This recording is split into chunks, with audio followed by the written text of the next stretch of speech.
primero que ya y luego que no, pues Ya, cómo. Lupita, ya, ya. Arranca. Ok, ya.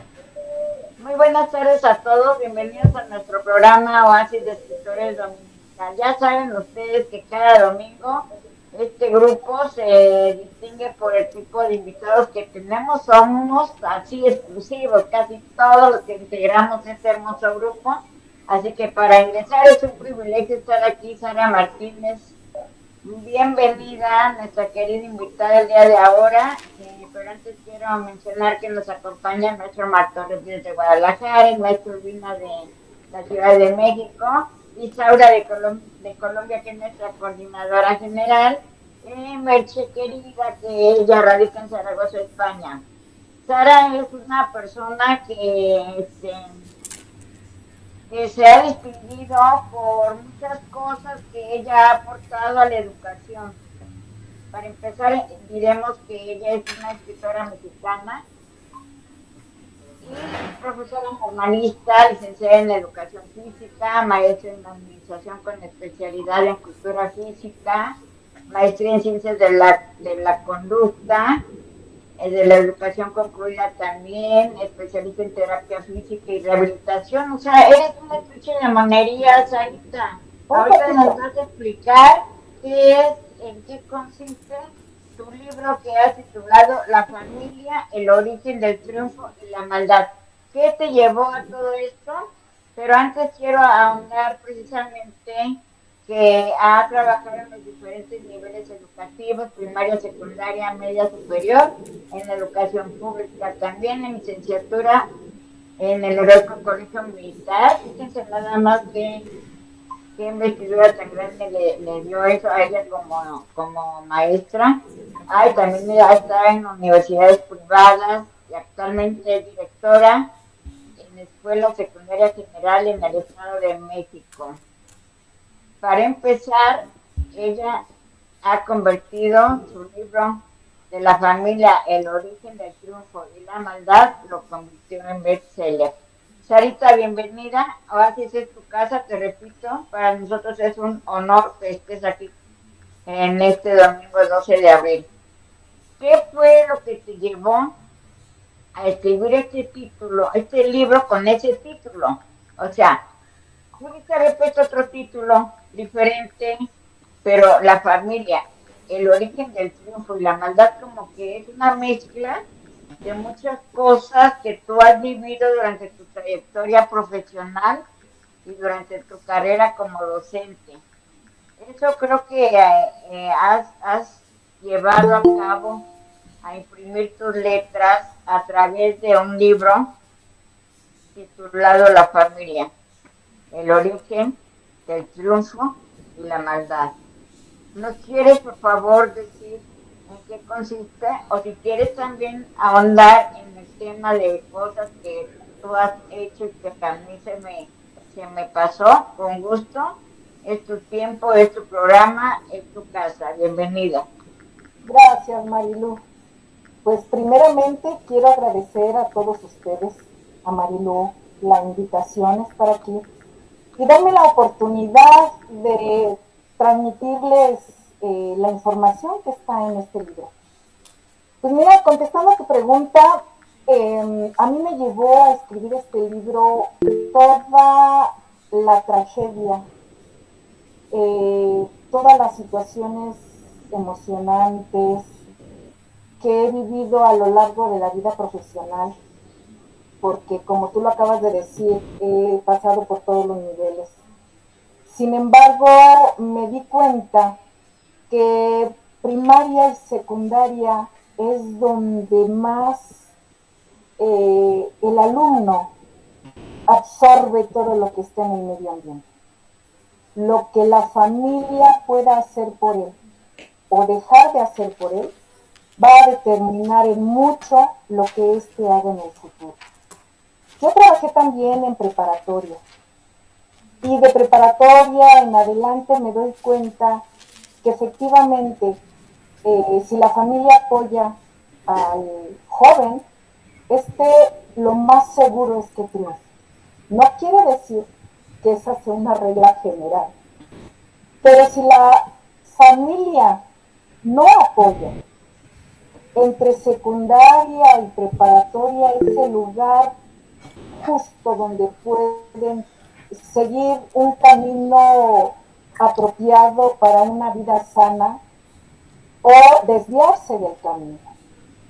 Y si cuando ellos por probar, por sentirse diferentes, por querer encajar en un grupo, por querer desquitarse de algo que está sucediendo al interior del hogar, por llamar la atención, se desvían y no hay nadie que se dé cuenta de ello, no hay nadie que lo detenga y lo regrese, muchos de ellos pierden el rumbo y el rumbo que encuentran es ese rumbo que los lleva a una vida de desdicha y de desgracia.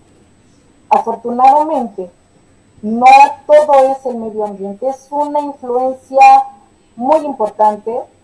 La familia en muchos casos es determinante, pero también podemos encontrar familias en donde por muy mal que esté al interior, por muchos problemas, por mucha desintegración, hay alguien que dice, yo soy diferente y lo hago diferente. Y yo observé eso durante muchos años de trabajo. Y un día dije, bueno, ¿por qué no hacer algo que lo lea cualquier persona de cualquier edad? Porque nunca es tarde para reconsiderar. Me preguntaban en algunas otras entrevistas, ¿para quién está escrito este libro? Para todos, para todos. Y para todos incluyo a los niños. Lógicamente, un niño debe de ser guiado por un adulto a leer este libro. Hay algunos temas que los puede leer el niño sin mayor problema. Y va a decir, yo estoy viendo esto, qué emocionante. O, condenada de mis amigas, esto que le hizo esta fulanita a su amiga me lo hizo a mí, ¿no? Pero hay temas muy delicados. Se trata de niños. Y que si un adulto no lo lee con el niño, probablemente el mensaje no le quede tan claro. Sin embargo, con la guía de un adulto, este tipo de temas que se tratan donde hay niños involucrados, pero el adulto lo guía a ir leyendo y a resolver dudas y a explicar algunas situaciones, le va a dejar claro al niño el aprendizaje de, si te llega a pasar esto, primero no lo debes de permitir. Denunciar. Durante todo el libro, yo reitero, denunciar. La cultura de la denuncia nos puede salvar de muchas cosas. Y a un niño, mucho más. Pero si a un niño jamás le han hablado de los peligros que puede correr, incluso al interior del hogar, pueden llegar a amenazarlo, pueden llegar a hacer mil cosas y él no hablar por temor, por pensar que él tiene la culpa, por pensar mil cosas. Y entonces, la intervención del adulto en la lectura de esta parte del libro es sumamente importante. Porque en las familias, en muchas de las familias no se hablan de muchos temas, son tabú. El problema es que cuando se viven, el papá piensa que nunca le va a pasar a su hijo. Y si le pasa, y yo nunca le dije cómo puede actuar, cómo debe actuar. Entonces, esa fue la situación real que a mí me llevó a escribir este libro. Ver tantas situaciones por las que a lo largo de la vida vivimos. Ya trabajando, tuve una compañera adulta, pues ya estaba trabajando conmigo, una maestra jovencita en secundaria. Y tiene un problema muy difícil con su pareja. Imagínense el contexto. Ella ya, una mujer hecha y derecha, con un trabajo que no tiene necesidad de que alguien la mantenga porque ella es autosuficiente económicamente, no es casada, no tiene hijos, su único compromiso es con ella misma y con sus familiares. Si tiene padres, pues hay que cuidarlos, ¿no? Hay que atenderlos, hay que ser cordiales con las amistades, con la familia, con los amigos. Pero su caos era su pareja, una pareja con la que no estaba casada, pero era tanta su angustia que todo lo que sucedía y le hacía, ella sentía que era su culpa. Y no lo dejaba por miedo. Perdón, pero si la soltería está hecha para eso, para que puedas tener un novio, luego otro, hasta que te convenza el con el que te vas a quedar. Pero te convenza en serio. Este es el que me va a sostener en las buenas, en las malas, y no estoy hablando económicamente, sostener en todo. Cuando tengo un problema es quien me va a sacar adelante, es con quien voy a compartir, es con quien voy a refugiarme en los problemas, es el que me va a permitir que me desahogue con él cuando tenga una situación difícil, y es con quien voy a disfrutar más la vida. Pero si no te has casado siquiera y ya te sientes de esta manera, entonces yo dije, no necesitamos ser ni adultos, ni pequeños, ni jóvenes para aprender. Hay abuelos. Te vamos a interrumpir un momentito, sí, porque se me olvidó comentarte que la dinámica es aquí, que vayan levantando su manita las personas que están escuchándote, pero qué importante es lo que están mencionando, porque si analizamos tu título del libro, es cierto lo que están mencionando. La adolescencia es la etapa más vulnerable, que incluso los lleva muchas veces al suicidio por falta de confianza en sí mismos y de confianza a sus padres. Entonces, por ejemplo, se escucha que Jalisco ocupaba los primeros lugares en suicidios de adolescentes. Y de ahí parte. ¿De dónde viene todo eso? Del corazón de la familia. Del corazón de la familia. Muy bien, si nos permites, Sarita, vamos a escuchar a Sonia, que tiene levantada la mano. Hola, Sonia, vaya, qué gusto verte. Hola, Sarita. Para mí es una emoción poder verte, por lo menos por este medio. Qué maravilla, y realmente pues como orientadora y como psicóloga, pues en toda mi experiencia a nivel de colegio, de escuela, realmente es ese puente, ¿no? Hay que establecer y no dejar que se rompa ese puente de confianza, confianza desde el hogar, confianza desde los mismos docentes. En el caso nuestro, bueno, yo como orientadora en su momento, esa confianza para poder realmente romper esa estructura de agresión, de matonismo, de situaciones propias que vive la persona. Yo diría que el puente mayor que se tiene que establecer es esa confianza, que es la que rompe el agresor. Y yo en mis libros pues lo enfatizo mucho también, en el bullying, fuera de la vida de mis amigos, enfatizo mucho esa lucha por dar esa confianza en el otro y poder realmente llegar a ese equilibrio de las partes, que no se nos vaya para los extremos, para poderlos apoyar y para que ellos también desarrollen todos esos mecanismos de defensa y todas esas habilidades blandas de superar y mediar su propio conflicto, ya sea interno o poderlo mediar en otros ámbitos cuando se trata de sus otros compañeros. Ese era mi aporte, y felicitarla porque realmente en ese momento ese tipo de narrativa, de libro, realmente es muy necesario en los ámbitos escolares y en cualquier ámbito de la vida. Gracias, Sonia Vargas, excelente escritora. Un abrazo te mando. Igualmente, qué lindo verte. Por favor, Isaura, mira, yo no veo aquí, si alguien levanta la mano, interrúmpeme, te agradezco mucho y escuchamos. Isaura, adelante, por favor. Quiero que sepas, maestra, aquí también hay varios docentes que te están escuchando, y que creo que al ratito van a querer participar después de Isaura. Podríamos darle la palabra al maestro Martorell o a Marché, que también ellos fueron docentes todavía que él. Sí, Démosle la, Marita, por favor, démosle la palabra. interrúmpanme cuando sea necesario. Perdón. Isaura, adelante. Gracias.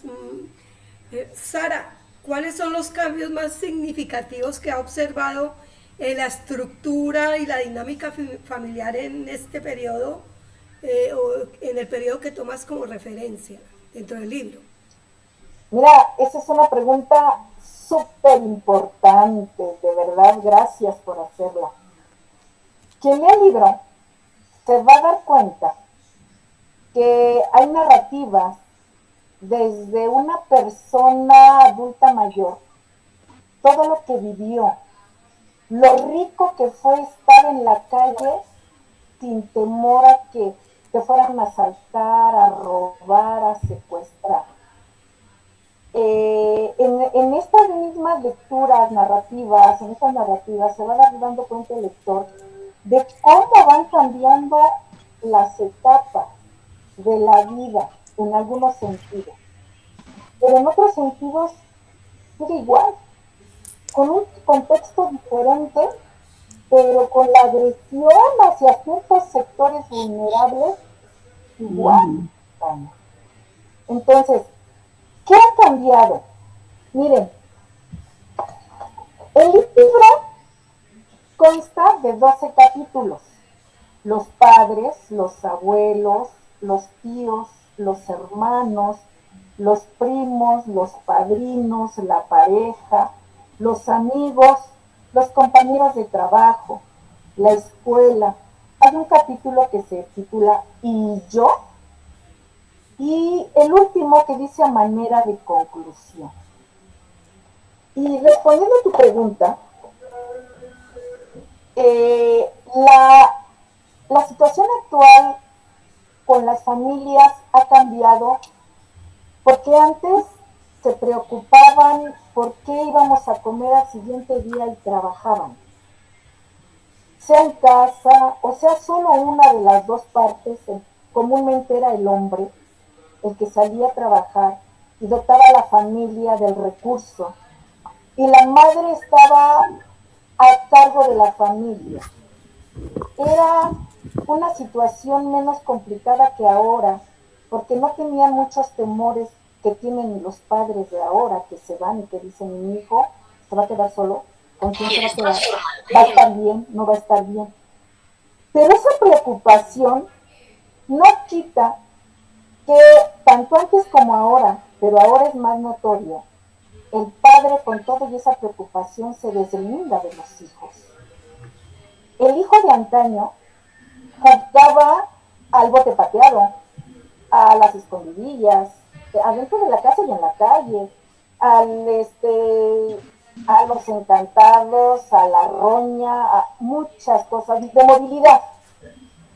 Y ahora los padres le dan a los hijos desde los 3, 4 años el celular, pensando que con eso ya se van a entretener y no les van a dar lata. Y la verdad es que sí, así es. Lo que no se están dando cuenta es que le están dando una herramienta peligrosísima.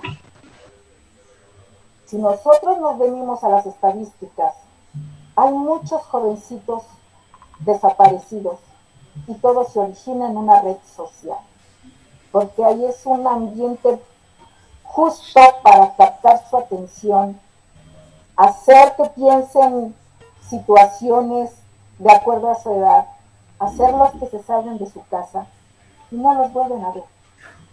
Entonces, ha habido muchos cambios, sí. La tecnología ha avanzado tremendamente, pero al interior del hogar, el mayor cambio de quiebre es que antes las personas se aguantaban, no se digan las mujeres. Por eso los dichos son dichos, ¿no? No importa que pégame, pero no me dejes. Por ahí hay un chiste, o no sé si chiste, pero lo agarran de broma para hacer conciencia, donde hay una pareja, él la está maltratando, se mete un tercero, y la mujer en lugar de darle gracias porque la defendió del esposo que la está maltratando, ella le reclama al otro, ¿no? Déjalo, no te metas en lo que no te importa, es mi esposo. Eso era antes. Eh, Ahora sigue siendo lo mismo, pero en diferente contexto.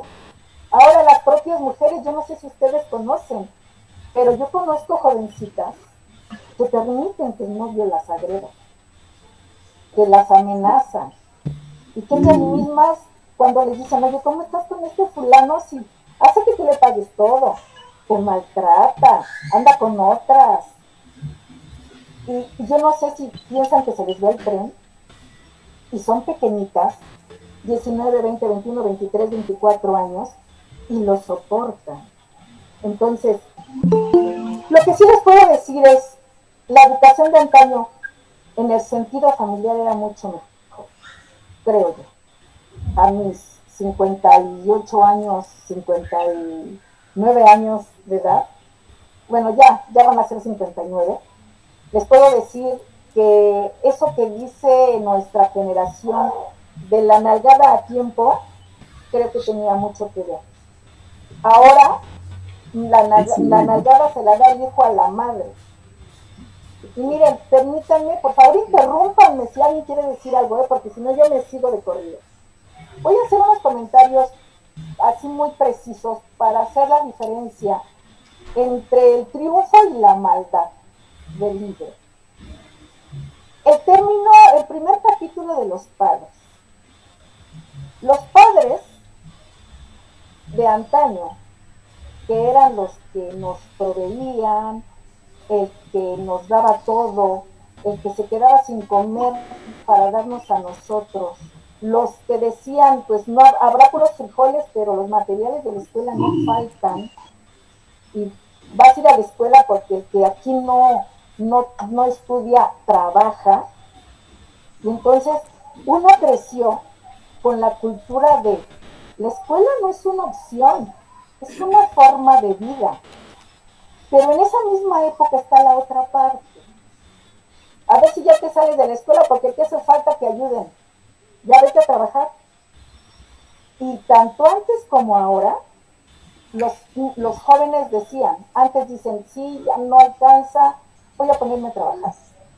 Ahora los jóvenes dicen, voy a trabajar, ya no quiero estudiar. Y piensan que con lo poquito que ganan solos les va a alcanzar para el resto de la vida. Pero tanto antes como ahora los padres vamos a encontrar en familias, y voy a englobar, porque no es característica de uno y otro, el padre y el padrastro. Puede haber padres, mis respetos, que lo dan todo por los hijos, en el sentido de que los obligan a estudiar, a ser personas educadas, con aspiraciones. Pero también hay padres y padrastros, ambos, porque hay padrastros que se portan mejor que los que fueron los padres. Y hay padres biológicos que abandonan, en muchas circunstancias abandonan. Pero hay tanto padres como padrastros que son violadores de las hijas. Y cuando ellos dejan de violar a la hija, le pasan al hermano o le pasan al sobrino la estafeta. En este libro hay casos en donde el padre era violador, la madre lo sabía, y porque no la dejaran, no dijo nada. Hay tíos, me paso al de los tíos directos, en el de los tíos vamos a encontrar tíos tan ejemplares que llegan a ser mejores que los padres. Y que uno diría, quien lo lea, yo soy tío, pero también soy sobrino. Quiero ser un tío como mi tío, ejemplar, que me ayuda, que me apoya. Y por el otro caso tenemos los tíos que al igual son abusadores. Y no estoy hablando de la sobrina o del sobrino, porque ambos son vulnerables. Puede ser de mujeres o de hombres. Hay un caso en este libro, un caso de un tío, varios, un tío que es un ejemplo a seguir para los sobrinos. Y que algunos sobrinos han seguido ese camino para cosas positivas. Pero hay otra historia, donde el tío es una comunidad, no es una vecindad, pero es un hogar donde viven muchos hermanos, varios hermanos. Si ustedes recuerdan, antes los padres, ¿cómo le hacían? No sé, pero hacían su casa. Y terminan viviendo en esa casa los hijos, y después hasta los hijos de los hijos viven en el mismo espacio, separados pero en el mismo espacio. Entonces, regresando a los tíos, es un goce cuando la familia es sana y se lleva bien, pero cuando no es un peligro.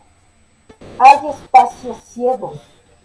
Cuando vamos en el auto y volteamos y no vemos a nadie, de repente pasó, ¡ay! Cuando yo volteé, fue en el espacio ciego. Por eso me sorprendió cuando terminó de pasar. Bueno, en el lugar hay espacio ciego. Sarita, Entonces, sí. perdóname, vamos a darle la palabra al maestro Octavio y luego a Sonia para que te... No, Sonia ya habló al maestro Martorell. A Martorell. Dale, Lupita. Ya habló Sonia, pero no bajó tu manito. No hay, como que no baje la mano. A maestro Octavio. Aquí está muy bueno. Al maestro. Bueno, muchas gracias. ¿Hablo o hablan? A ver qué habla el maestro Martorell. Es algo sencillo y rápido. Por un lado, felicitar a nuestra compañera conferenciante, por el tema tan serio, tan trascendental. Y por otro lado, comentarles que es importante, que bueno que estemos bastantes el día de hoy, porque otras veces estamos bien solitos. Porque todos los que estamos no somos expertos ni en psicología, ni en manejo de adolescentes, etc. Hablamos en otros campos. Pero sí creo que es importante que por la experiencia que tenemos, podemos en lo que estamos haciendo dejar algún mensaje como el que estás haciendo tú, Sarita, a las generaciones que vienen. Porque el problema no es el ser humano como individuo, el problema es la hacinación de seres humanos en lugares pequeños, aunque crecen mucho, resultan ser pequeños. Yo he estado viajando por México y de una ciudad a otra hay demasiados espacios vacíos sin gente, o con 2, 3 casitas que hacen un pueblito, y allí siguen teniendo la estructura de una familia colaboradora. Pero te vas, esa misma gente se va a la ciudad o se va a los Estados Unidos en búsqueda de un buen trabajo o de una solución de la vida. En ese momento se hacina, se vuelve anónimo, ya no tiene personalidad, y entonces comienza la lucha de cómo le hago para sobrevivir. Y en este cómo le hago para sobrevivir, todo lo que llamamos pasiones se vuelven una forma de por lo menos hoy disfruté, al cabo ya mañana me muero. ¿Por qué? Porque allí no hay seguridad de que estemos vivos al día siguiente. El problema está en que no se busca la forma de que en los lugares vacíos haya trabajo, haya recursos para que las familias que viven en el campo o en el desierto o en la sierra o en la montaña o a orillas en las orillas del mar siempre hay de qué comer, pero en los otros espacios con frecuencia no hay nada, gusanitos o cardos. Entonces se apoyan como familia y entonces surgen los valores humanos hermosamente fuertes. pero el problema es el anonimato.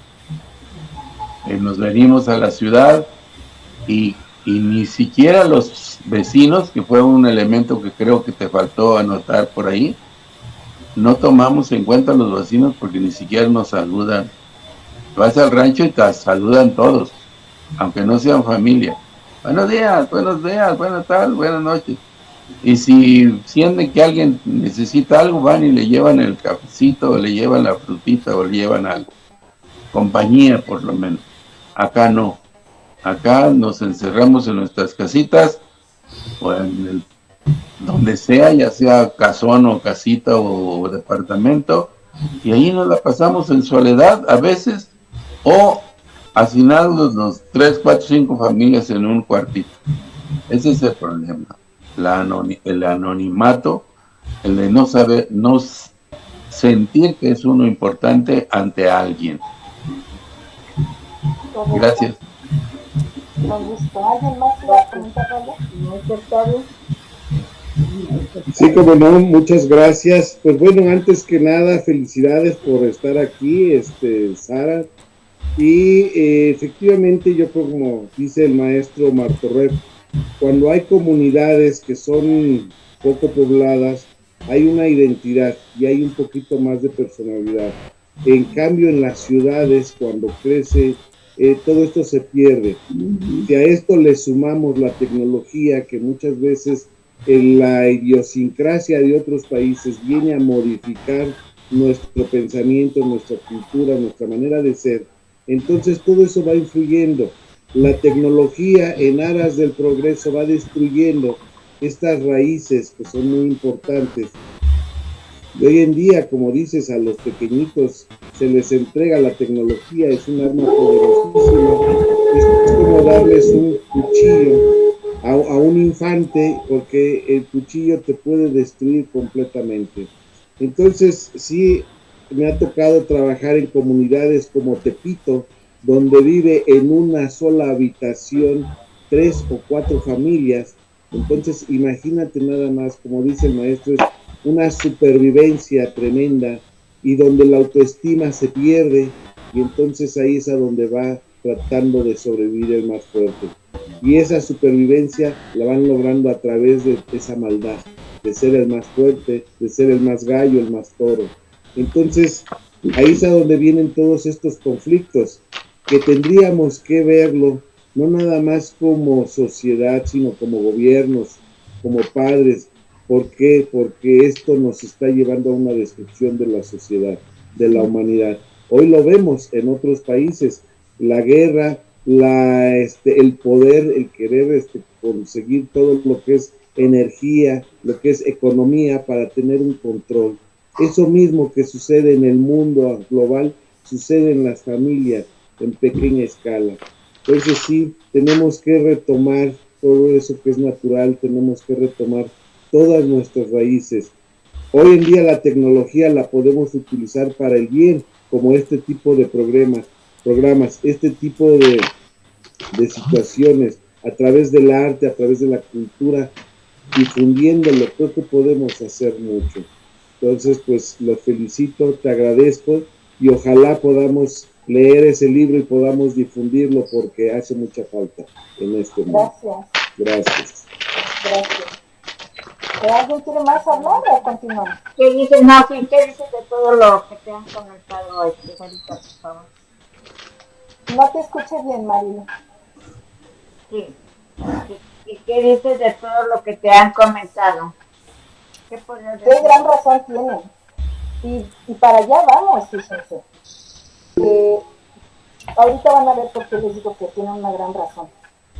Les decía yo que en este comparativo, en esta parte del libro, se observa cómo ese tío malvado está violando de manera reiterada a una de las sobrinas.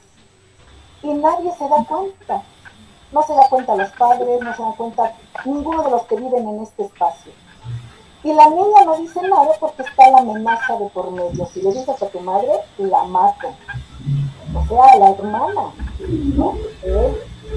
Llega un momento en que este tío se va del hogar, de la casa donde viven en diferentes departamentos. Sin embargo, previamente un sobrino, un hijo de él, no, de otro de los hermanos, se da cuenta que esto sucede. Y entonces cuando este tío se va, este sobrino sigue el patrón del tío, pero con la hermana menor. Es decir, son tres niñas de la misma familia, violentadas de la misma manera, en el mismo lugar, hasta que la mayor, que fue violentada, violada de manera constante por el tío que se fue, se percata y hasta entonces denuncia. Pero les decía yo que hay lugares ciegos en los hogares. Y tendríamos como familia, decía una maestra que leyó el libro, dice: Sara, me dejaste espantada. Ahora, en mi hogar, en donde yo vivo en la casa de mis abuelos y vive mi hermana y vive otra persona, ¿no? Dice: ahora yo estoy paranoica y estoy viendo en dónde está mi hija, en dónde. Y ubico los lugares ciegos. Y cuando no la encuentro, la busco ahí. No se trata de vivir el miedo, pero ser precavidos y educar a las hijas y a los hijos y hablarles que tienen derecho a su cuerpo y a tomar decisiones por chiquitos que sean. Entonces, fíjense, esta situación puede pasar entre los propios hermanos, entre los propios parientes, sean primos, sean sobrinos, sean tíos. Pero ¿por qué en este libro yo integro a la pareja, a los amigos y a los compañeros de trabajo y a la escuela? Pues porque no son de la familia, pero influyen en la familia. Y es lo que ustedes acaban de decir. Cuando la persona sale del hogar, no importa el hogar que sea, si es un hogar bueno, sano, genial.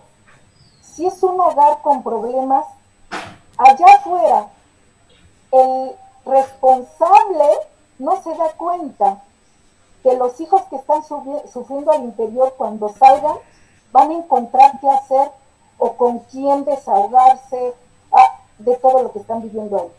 Y pueden llegar a caer a garras de personas todavía peores de las que están al interior del hogar. Y tú mencionabas algo, ¿eras tú, Marilu?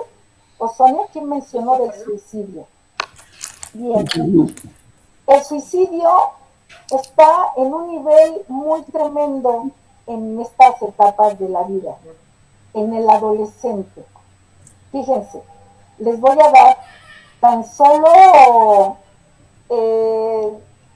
una pequeña probadita y dice así: el descuido y los castigos corporales se dan más entre los 5 y los 11 años. Esta información está en el libro.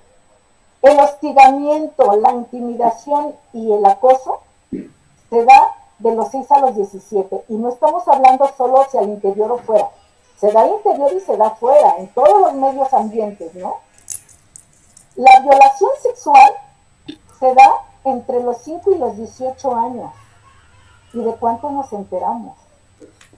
El daño o robo de pertenencias entre los 12 y los 18 años. Es decir, estas edades son las más vulnerables a que eso les suceda.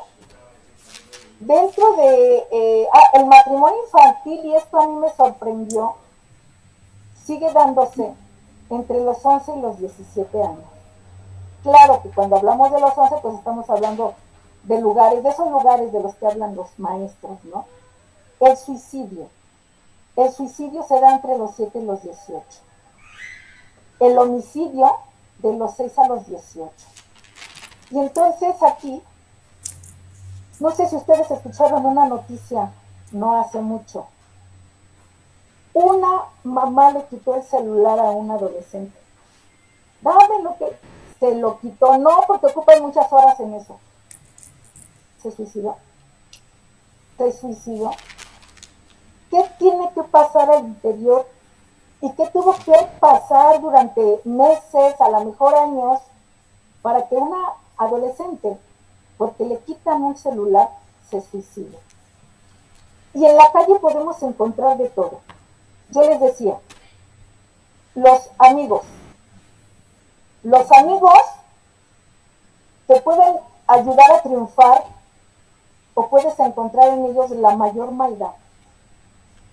Tú puedes tener un amigo que es mucho mejor que tu hermano o que tu hermana. Puedes confiar en él. Lo que te suceda le afecta y te va a ayudar en las buenas, en las malas y en las peores. Pero hay otros amigos que dicen ser amigos y que lejos de apoyarte en el momento en que ven oportunidad, abusan en muchos sentidos. Pueden abusar de ti porque, ay, fíjate que me faltó esto y no lo traje y ya estás tú dándoselo. Fíjate que a mi niña no me alcanzó para y estás dándoselo. Y así, y te está sacando y está abusando de ti, tú no te das cuenta porque tú lo ves como tu amigo. Sarita, Pero perdón. sí, dime. Démosle el uso de la palabra a María Barbosa. María Barbosa. Adelante, adelante. Buenas tardes a todos. Isaura, gracias. Lupita, Sonia, maestros, Sara. Es un gusto estar escuchando este tema. Yo creo que a los jóvenes y a los que no somos de estas generaciones, a los que ya tenemos más edad, nos importa muchísimo, y yo reconozco ese comparativo que hace Sara en su libro de las generaciones anteriores con lo que está pasando en la generación o en las generaciones más recientes. Yo creo que esas comparaciones es solamente un antecedente, porque si bien reconocemos que vivimos una etapa diferente, ahora estamos en la etapa actual y tenemos que considerar todo lo que conlleva, entre ello lo que es la tecnología. Yo no estoy totalmente de acuerdo en que se le prohíba a los niños la tecnología, porque ellos nacieron con la tecnología, porque sí o sí ellos la van a usar. Lo que tenemos que hacer es enseñarles cómo usarla y sobre todo dosificar, porque la tecnología en cualquier caso, en niños, jóvenes, adultos, es una adicción. Es una adicción. A los adultos nos pasa que salimos a la calle y se nos olvidó el celular y es una desesperación impresionante porque ¿qué voy a hacer sin el celular? O de pronto no tengo internet y es una angustia espantosa que hasta de comer me olvido. Entonces, eso que nosotros como adultos estamos viviendo es comprensible en cualquier edad. Sin embargo, tenemos que encontrar las estrategias, las enseñanzas apropiadas para contrarrestar esos perjuicios que nos está provocando los adelantos tecnológicos que en sí son una maravilla, pero hay que saber usarlos. Hay que enseñarles a las nuevas generaciones a usarlos adecuadamente, con tiempos. Yo tengo un nieto que tiene alrededor acaba de cumplir 5 años, y él tiene una tablet desde los 3 años. Entonces, lo que hice yo fue bloquearle que entre a páginas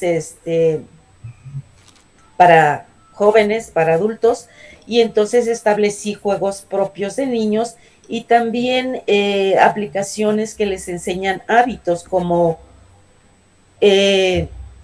bañarse, por ejemplo, cómo se puede bañar adecuadamente a la edad que tiene, cómo cepillar sus dientes, cómo consumir los alimentos y qué tipo de alimentos. Es una serie de programas impresionantes que existen como para programarles todo aquello que ellos tienen que ver a la edad que tienen. Obviamente más grandecitos tendrán la oportunidad de ver otro tipo de programas, pero ahí entra el trabajo de los padres, de quienes forman su entorno más cercano y obviamente de a quienes le importa el desarrollo de sus hijos. Yo sí los invito a a que en este libro maravilloso que tiene la escritora Sara Martínez le haga una segunda parte proponiendo las soluciones para que esos comparativos no se queden solamente en eso, sino con la trayectoria que tiene, que ya leí como docente, como maestría en ciencias de la educación, tiene el poder para hacerlo y tiene la capacidad como escritora para hacer una segunda parte donde vaya esa parte que hace falta, que debe llegar a los niños, a los jóvenes y a los padres. Gracias. Gracias, María. Sarita, vamos a darle la palabra a Sonia y después ya continúas tú, por favor, para que no se nos vaya el tiempo como agua entre nuestras manos, ¿vale? Sí. Entonces, Sonia, pues, por favor, tu participación y ya después de tu participación breve que tendrás ahorita, comentará Isaura también. Sarita, se ha puesto usted a pensar y a la hora de hacer este libro comparativo, ¿cómo influye el hecho de que no se enseña a las personas a canalizar y poder acallar ese dolor? Porque muchas veces se llega al suicidio para poder acallar el dolor que se siente dentro. Correcto. Mira, sí hay dentro del libro acciones que se pueden hacer para contrarrestar estas. Y me llevaría yo mucho tiempo para poder comentarles. Pero, por ejemplo, miren, cuando hablamos de maltrato, de que la peor parte que puedas vivir en tu vida, a lo mejor la obtienes de tu propia pareja, de tus propios padres, de tus propios familiares, de que pensabas que eras tu mejor amigo y no lo es. Hay en la parte de los amigos y de la pareja, por ejemplo, no nada más están las dos partes, ¿no? Las narrativas donde hay mucho apoyo y las narrativas donde la propia pareja maltrata, abusa y hace un infierno de la vida de la pareja. También hay que hacer. Durante todo el libro ustedes van a encontrar comentarios en donde lo principal es denuncia. Hay lugares donde una madre que está siendo violentada con todos sus hijos, si los tuviera, puede acudir y es apoyada. Hay espacios del libro donde yo les digo a cada uno de esos personajes: si tú eres el malvado, revisa tu actuar. ¿Has hecho esto y esto? Estás a tiempo, porque nunca es tarde para que reacciones y te reír con tus hijos, con tus nietos, con quien sea. Sí lo hay. No. Hay información donde un niño, un jovencito, uno de 12, de 13, de 15 años que tiene temor de hablar, puede acudir. Vas a encontrar direcciones, teléfonos de diferentes lugares. Lamentablemente, no sé si ustedes se han dado cuenta, pero todo el mundo trae celulares, pero no todos saben usarlos. Muchos jóvenes lo utilizan para jugar. Yo tengo sobrinos que me preguntan: oye, ¿y dónde puedo conseguir esto? Y yo les he dicho: ahorita te digo, pero tú usas todos los días tu celular. Métete y pon esta leyenda y te va a arrojar mucha información. Entonces, el libro sí tiene información donde pueden acudir. Y les voy a poner, miren, les voy a leer un fragmento nada más de esta parte que les pongo en los amigos, por ejemplo. Dice, después de una narrativa, ¿no? De varias narrativas, dice: a esa edad se está iniciando la adolescencia, etapa de transición en donde ya se tiene la capacidad del pensamiento abstracto. Ya puedes creer al niño que te gusta sin tenerlo presente, pero aún no has logrado la madurez emocional, que es cuando se descubre la propia identidad. Se desarrollan relaciones de amistad y de amor porque se está en busca de la consolidación de la imagen corporal y la claridad sobre el propio género sexual, también de un sistema de valores. Bajo estas condiciones, es claro que hay personas que no concluyen su adolescencia por no cubrir las circunstancias requeridas para ello. Pero a los 12 años apenas se inicia este proceso y recordemos que la sociedad influye en el desarrollo del niño y comúnmente éste seguirá los pasos de los padres y hasta la adolescencia tendrá la capacidad de identificar si están de acuerdo o no con los comportamientos de la familia, en especial de los padres, y empezar a formar los comportamientos propios. Si considera que los padres están equivocados, aunque no es la regla, a veces es más fácil seguir el esquema familiar, aunque esté repleto de antivalores. Es una reflexión, una de las varias que hay en esta parte, ¿no?, del libro. Hay otra parte que les voy a leer, si me lo permiten, en la parte de los padres, donde ya vimos padres muy buenos, padres que al igual que ahora no les interesó, padres malvados, de los que han hecho cosas muy malas, pero al fin y al cabo hay padres que también son violentados, hay abuelos que también son violentados por los hijos, no nos damos cuenta de eso. Entonces yo escribo esto, pero si tú eres el hijo y tus padres nunca te enseñaron a abrazar, no importa, abrázalos. Tampoco importa que tengas 15, 20 o 50 años para hacerlo, porque si no empiezas hoy, tal vez no lo harás jamás. Y un día habrás deseado hacerlo, porque no lo hiciste ni en su lecho de muerte, y eso te dolerá.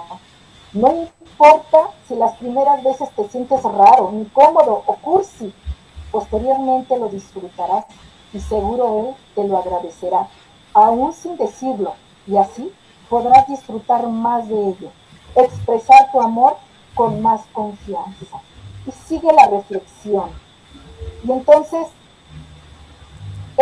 después de hacer ese comparativo, de poner narrativas de personas del todo, cada uno de los capítulos que hicieron mucho por los hijos, otros que hicieron mal, muy mal, poner unas reflexiones de esta naturaleza, ¿no? Sarita, Nunca está... perdón, Sarita, es que el tiempo se nos va a agotar. Creo que vamos a tener que hacer una segunda programa, Lupita, sí, para que lo coordinemos. Para cerrar, porque ya se nos agota el tiempo, si pudiera recomendar un solo cambio en las familias, ¿cuál sería? Para encontrar la cultura para construir la cultura de la paz. La comunicación. Cuando yo sugeriría a las familias que hagan un poco de introspección, y si hay comunicación, porque la escuela es el gran reflejo de la falta de comunicación. Por eso estamos como estamos. Entonces, cuando en la familia, la cabeza de la familia, sea el hombre, sea la mujer, sea el tío, empieza a revisar esta situación y empiece a darse cuenta que falta comunicación, el día que se empiece a dar, van a cambiar muchas cosas. Muchas cosas. Sarita, y, teniendo en cuenta que tu tema es bastante interesante y hay mucho tema todavía por comentar, te hacemos extensivo una segunda invitación para que continuemos con el conversatorio en el que estamos. Gracias. Sí. ¿Dónde se consigue tu libro? Sigue. Allá iba, sí. Miren, este libro ha sido es inspiración. La segunda parte ya está, en construcción. En este libro hablamos de cómo la familia influye para que una persona se vaya a triunfar o sea arrastrada hacia cosas malvadas, hacia la maldad. Este segundo libro ya empieza con temas muy en específico. ¿Qué sucedió con aquella que se dejó arrastrar a la maldad? ¿Cómo está pasando ahorita en su futuro? Y aquella que fue todo lo contrario, que apoyaron y la lanzaron al triunfo, ¿cómo está viviendo ahorita? ¿Qué tuvo que hacer para llegar a donde está? Y ahí va esta parte. Y entonces, pues yo les diría que lo compren. Miren, la familia está en Autores Editores. Este otro de la familia está en Amazon. Y este libro le decía yo que ha sido inspiración de muchas cosas, porque hay un libro de mini historias en donde en este de mini historias ya está en chiquito lo que es el primer capítulo, uno de los capítulos de la segunda parte del libro de la familia. Perfecto. Merche, perdóname. Merche de España. Sigue, Merche. Gracias, Isaura. De todo lo que has dicho, realmente no tengo nada en contra. Realmente es importante todo lo que has dicho, estoy muy de acuerdo con ello. Y una de las cosas que yo resaltaría sobre todo de lo que has dicho es que la comunicación la tenemos que aumentar. La tenemos que aumentar dentro de la familia sobre todo. Y también con los amigos, con todos, pero sobre todo dentro de la familia. Yo creo que cuando le damos a un niño un celular, no estamos haciendo nada malo. Lo que estamos haciendo malo es que el celular sustituya nuestra comunicación con el niño. Eso es lo que estamos haciendo mal. Porque si nosotros compatibilizáramos y escucháramos lo que él ve y le dijéramos cuéntame lo que has escuchado o quieres que te busque una cosa para que la veamos juntos, eso aumentaría la comunicación y eso nos daría realmente una gran capacidad de intervención en los niños. Voy a dejarlo porque la llamada está a punto de terminar, no hay tiempo para más, pero enhorabuena, Sarita, por el tema, enhorabuena por ser